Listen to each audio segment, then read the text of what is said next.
যাতে করে এই দেশের দরিদ্র মানুষ তাদের যে দৈনন্দিন চিকিৎসা সেবা, হয়তো স্পেশালাইজড ট্রিটমেন্ট তারা পাবে না, কিন্তু তাদের যে দৈনন্দিন চিকিৎসা সেবা প্রয়োজন সেটা যাতে অত্যন্ত সহজে সুলভে তারা পল্লী চিকিৎসকদের কাছ থেকে পেতে পারে, এবং তাদের ট্রেনিংয়ের ব্যবস্থা তিনি করে দিয়েছিলেন।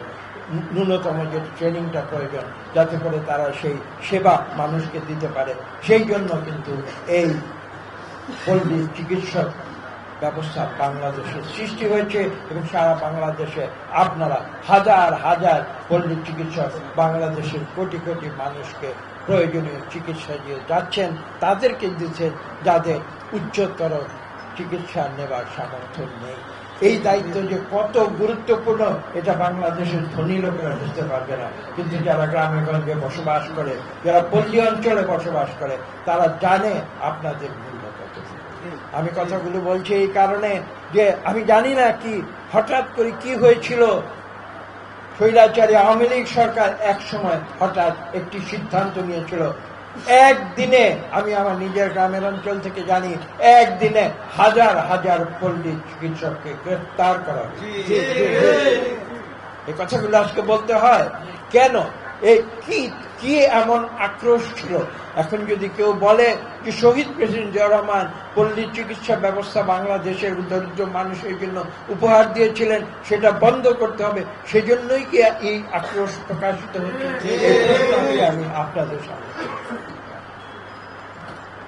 যে কথা বলছিলাম, মূল বক্তব্যে ফিরে আসি। আপনারা দেখেছেন পরবর্তীতে সেই একই আক্রোশের শিকার হয়েছিলেন আমাদের দেশনেত্রী বেগম খালেদা জিয়া। আমি একটি কথা আজকে স্পষ্ট করে বলতে চাই আপনাদের উদ্দেশ্যে, বাংলাদেশের কোটি কোটি মানুষের একথা জানা প্রয়োজন রয়েছে। আমি যে কথাটি এখন বলবো, যে আমরা অনেকে তখন দেশনেত্রী বেগম খালেদা জিয়াকে বলেছিলাম, এটা মিথ্যা রাজনৈতিক মামলা, আপনি কেন কোর্টে যাচ্ছেন, আপনি কেন সেখানে গিয়ে আপনি হাজির হচ্ছেন? তিনি বলেছিলেন, আমি আইনের প্রতি শ্রদ্ধাশীল। এবং আপনারা জানেন তিনি আইনের প্রতি শ্রদ্ধাশীল হয়ে মিথ্যা মামলায় তিনি কারারুদ্ধ। কত বড় মানসিকতা থাকলে এই কাজ করতে পারে আপনারা?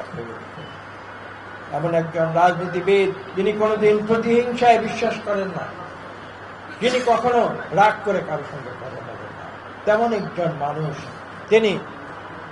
এই সরকার, আজকের সরকার হয়তো তাকে শ্রদ্ধা জানাচ্ছে, কিন্তু আমি বলবো যে যখন দেশনেত্রী বেগম খালেদা জিয়ার প্রতি যখন অন্যায় হচ্ছিল, তখন আমরা সত্যি কথা বলতে এদেশের কোটি কোটি মানুষ যখন শক্তভাবে যখন যে পদক্ষেপ নেওয়া প্রয়োজন ছিল, আমি অকপটে স্বীকার করব, আমরা চেষ্টা করেছি, কিন্তু হয়তো আমরা সেই শক্ত পদক্ষেপ তখন নিতে পারিনি।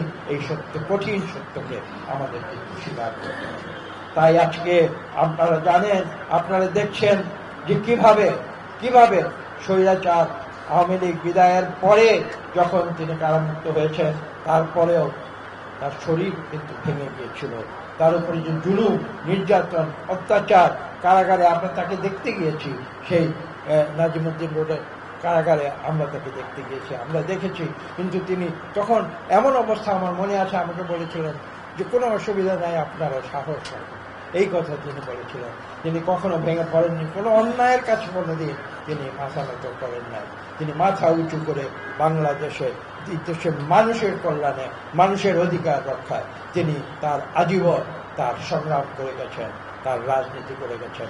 এই জন্যই বাংলাদেশের কোটি কোটি মানুষ, আমি আজকে বলবো যে দল, মত, জাতি, ধর্ম নির্বিশেষে আজকে তারা অশ্রু বর্ষণ করছে, এবং আমরা প্রত্যাশা করি ইনশাআল্লাহ মহান আল্লাহ তাআলা আমাদের সকলের যে আবদার, আমাদের সকলের যে ফরিয়াদ, সেই ফরিয়াদ মহান আল্লাহ তাআলা গ্রহণ করবেন, এবং শহীদ প্রেসিডেন্ট জিয়া রহমানের কথা আমরা স্মরণ করি আজ, এবং আমরা বিশ্বাস করি দেশনেত্রী বেগম খালেদা জিয়ার প্রতি আল্লাহ রহমত প্রদর্শন করে তিনি ইনশাআল্লাহ তাকে সম্পূর্ণ সুস্থ করে আমাদের।